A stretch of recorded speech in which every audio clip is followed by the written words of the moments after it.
السلام عليكم ورحمة الله وبركاته. دعوة يوتيوب رمما في إسلام ما إذا أما واي نمني توكو سبني ساقافة توكو تي ورقيقان توكو جتشول سبان ولتلفني والإجارني والدقرني والبرد أبتشون كوني أكا أمنتي إسلاماتني جب ماي إسا كم إني أمنتي إسلاما جب كوني وانجل الرد بتشو تجر إرجم ربي عليه الصلاة والسلام أمين العصبيات أن يحب الرجل قومه قافة منه sila namni tokko saba isaa jaallachuun kun dhiphina isa jedhame of tuulummaa isa jedhame gaaffiin jedhu ala dhiyaatuu fi lakki akkasii miti laakin min alcasabiyyati an yuciina arrajulu qawmahu cala adulm namni saba isaa kan miidhaa irratti gargaaru yoo ta'e inni kun dhiphina jedhama maal jechuudha obboleessi kee fakkeenyaa sabni kan kee tokko nama biraa miidhaara yoo inni ta'e inni kun saba kooti miidhus rakkoon qabu jettee bira yoo dhaabbatte isa kana islaamni hin deeggaru inni kun jibbamaadha garuu yoo inni rakkataa jiraate isa gargaaruun yoo inni haajome waan tokko isaaf godhuun wal ijaartee akka sabaatti bu'aa wahii fiduun miidhaa wahii ofirraa deebisuun akka inni rakkoo hin qabne sheekni nuuf kaasaa turan qabxii kanarratti اعرفوا أنسابكم تصلوا أرحامكم وين سباكون في رومان يسول التهيدة عدانسا نمني سبتوكو كان في روماس كباتو هاتي أبان علمي كان جدمو وسيلنس كان أكسي جتشود إرجم ربي عليه الصلاة والسلام سبا ثاني أنا ربك كان فنجال وانجد دبتا ترن كنافو مي إسا كمتو أكا إسلاماتي دعوها فإنها منتنا إسي كان إيسا isin kun nintirofti gaarii miti ni jedhame isa kami immoo islaamni deeggara laata maa isuma dirqamni hin jiru gosa saba isaa laallate fakkeenya sabni isaa kan miidhamu yoo ta'e taa'ee ilaaluun ni eeyyamama yoo immoo sabni isaa nama biraa miidhe dhaabaa jechuun dirqamarra jiramu bira dhaabbachuu qaba isa kaname keessumaa qabsoo oromoo yeroo baay'ee kaka'u wal qabsiifne waan kana tuquun gaarii na fakkaata. wanni tokko dirqama ta'eera amma maaliif namni hundinuu akkuma baananuu baharii seente kaatee qorran danda'u jechuun hin ta'uu jedhan baharii daakuudhuma malee eega seente amma eega walakkaa jirre taane haqa qabnaa saba kana keessaa haqa qabnaa sabni kun haqa nurraa qaba sabatti dhalannee dhiiga keenya haqiiqaatti gaa akkuma ammatti dubbii kaaftee asliin dubbittii maalirraa kaate seete kaagartee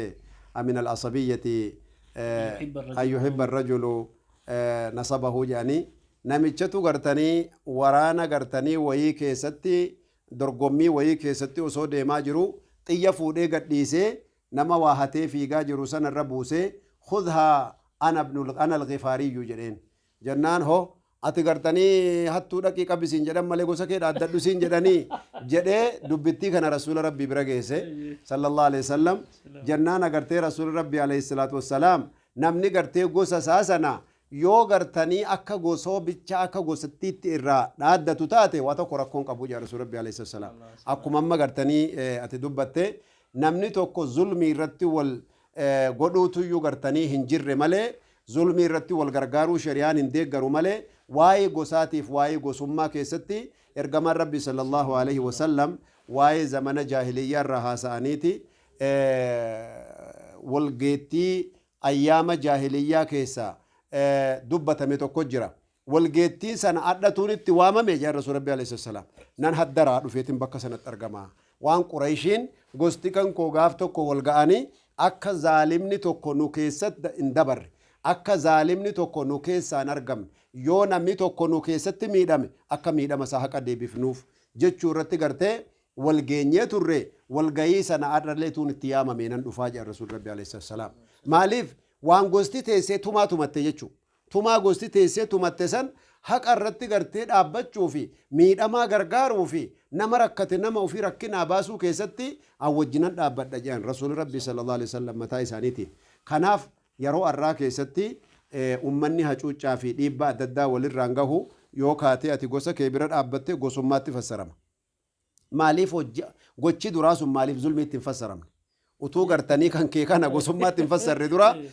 zulmiin duraan godhame sun maaliif zulmii jedhee maqaan isaa gadi hin baafamne?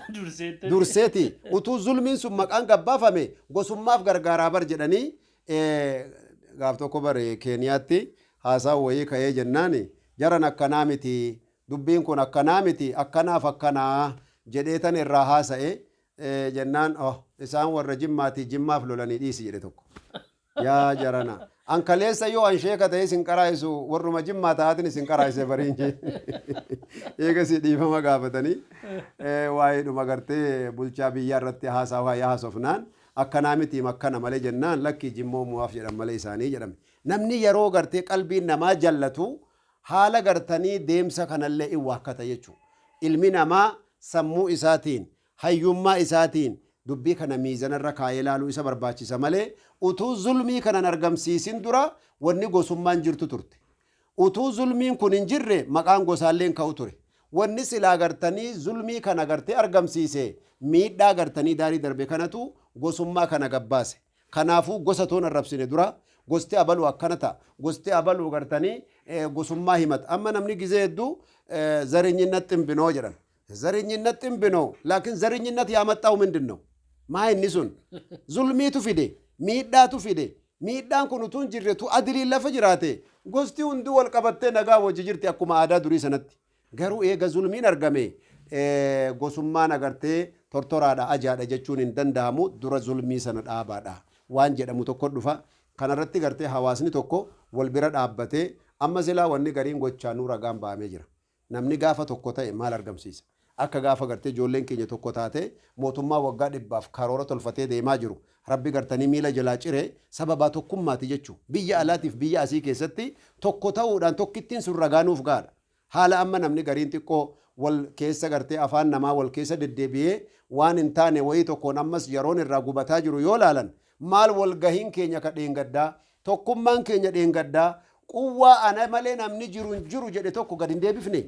adabatti hin goone tokkummaan kaleessa akkas nuu godhe sun arra immoo gaafa zulmiin sunuyyuu hin jirre kana caala silaa bakka guddaa geenya waan jedhamu tokko nama dhagaama. Amma kan dawaa fa'inna hamuntiin hadiisa jedhu deddeebi'a. Hadiisni kun amma zarinyinatti hin binu jedhama afaan amaaraa akkuma waan amaariffaan bu'eeti. Akkana. Yeroo baay'ee akkuma kana dubbatamu. Eessaa dhufe wanti kun waan jedhu gaafa laallu. صحابون نرجع ربي عليه الصلاة والسلام نما مدينة تكو في نما مكة تكو أنصار تكو مهاجرة تكو ولا أنصار تكون قافة إسا وللو يا ورا أنصارنا برمت أجد إسا سنة تمودا إني من مكة سمو يا أهل المهاجرين يا ورا مهاجر توتانا برمت أجد ما إني وركتو في والميدود في ومتكون قصاب ولتي والتمو والميدود في إذا كان رترجم ربي عليه الصلاة والسلام أبي دعوة الجاهلية وأنا بين ظهركم أصوان إسن كيس جروج إسن وامتش ولا لا والوامتو وامتش ولا لا والوامتو جدني تيجي إسين كن دعوها فإنها منتنا إسي إيسا كان إسان إيسا جدن كن دميرم تكونوا مال التدبي إسي والظلمي سنة التدبي ظلمي سنة مو زرينتي أكيد سينجرو أنا يرودنو كان دبادو يكان كان إرجما ربي عليه الصلاة والسلام إيسا وتشكون سري متي بديدا جدني ميتا رتي والغرغارو دمو وان زريني نجد ويدا ميرا بيرا نتي كنمو إيسا جدو دنجي غافچو برباد نبادا ظلمي رتي غرتي غسوما ولتي وامتني ظلمي سن argamsiisuuf gosummaatti walitti waammatina yoo jedhan asliin waan gosa kana walitti waamsise zulmittii sana malee yoo kanan taane taate awwaluma rabbiin subhaanahu wa ta'ala rasuula keenya alayhi salaatu wassalaam erge wa anzir ashiirataka alaqrabiina jedhe jalqabumaa gosa kan keerraa jammari isaantu haqa sirraa qabaa jedheen amaanuma gorsuutii fi tola ooluu fi tokkummaa irrattuu jechuudha. Kanaafuu namni tokko utuu gartanii gosti kan kee beela qabu maal amma fakkeenya akka ollaattuu jechuu aanaa kan kee kasitti aanurra namicha dhufee dirhama tokkoon qabaayessa kaa'uu jennaan nyaadhuu janiin sittaanti situ haqatti lakki kan nyaadhuun qabaa jedhe warra keetii galcheedhan lakka warra kootii sin qaba jennaan egaa situ na caala beeka kasitti aanuu kenni janiin argitee kanaaf rasuulli keenya alayhi salaatu wassalaam namni gartee amma sitti aanu kun kan gartanii utuu beela qabu nama gartanii fagoo tokko dhaqxee gargaarsa godhuufi jechuun gargaarsuma osoo ta'uutu bakka hin arganne gargaarsi kun jedhama. Kanaaf amaanaan kun agartanii waan agartee da'uuha fa'innaha muntinaa jedhan kun gaafa da'uuha fa'innaha muntinaa jedhan dhugaadha isiin muntinaadha zulmitti ta'uu tafassaramu tokko. Lammata immoo yoo tootaalii gosumaa wajjin goona kan jedhamu ta'e immoo adliin argamu dura zulmiin ka'u. eega zulmiin sun kan itti walii galla kana maaliif jennaan yoo adliin jiraate namni maqaa gosaa dha'u hin jiru namni silaa sana barbaadu waa tokko hajarraa qabu hin jiru amma yuunivarsiitii irrattis bakka adda addaatti yeroo baay'ee ni mudata yoo fakkeenyaaf ijoolleen oromoo wal geesse daawaa afaan oromootiin geggeeffame እነዚህ ዘረኞች waan jedhu ka yoo sumaaliin akkasitti gaafa afaan amaaratti wal ga'ee godhamu kun hin jiru zareenyinnatiin keessa hin jiru isii sana jedduun sii gala waan akkanaa kana yeroo hedduu namudata biyyaa laattis ammaaliin keessa arge akka istinbaaxa wayitti wannan keessaa fudhadhe yoo gartee ummanni afaan keenya dubbatu kun ka'ee waa tokko godhe zareenyinnatiidhaan arraffama yoo ummanni biraa ka'ee waa godhe namni waa tokko jedhu hin jiru